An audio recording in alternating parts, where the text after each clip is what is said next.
let's start with Donald Trump. You were a big supporter, obviously, of Ted Cruz in the primaries, and even when Trump won the nomination, you had some reservations. Not so anymore, obviously. Donald Trump's performance is the reason I supported Ted Cruz. I wanted to change it. I wanted a courageous man in Washington. I wanted somebody to talk straight to the American people. And that's what Donald Trump is doing.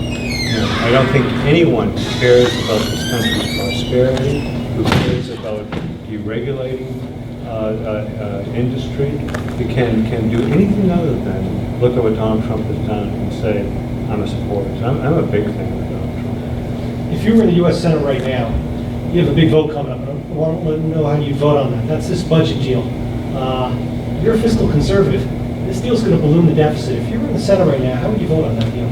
I'd be working with my leadership to see if they could continue the discussions.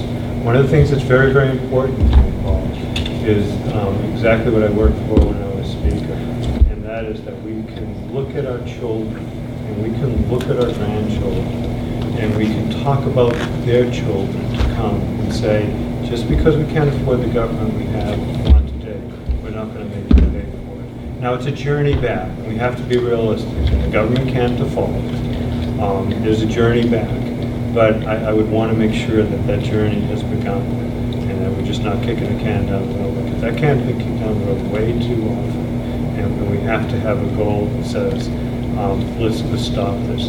You know, if you take a look at the federal government's expenditures as contrasted with tax receipts, it wouldn't take many years, 5 or 6 years still, that if we just level funded government, that the expenditures would be taken up by taxes. We wouldn't have to borrow any money. We have to look at what government, just as I did when we were in Concord, you have to look at what the government needs to do, must do, control its borders, have a military defense that is second to none in the world, and then you have to look at other things and say, is that good to do but not necessary?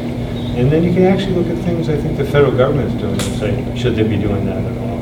If we begin that discussion, as long as I knew that discussion was going forward, I would probably go along with my leadership on that issue.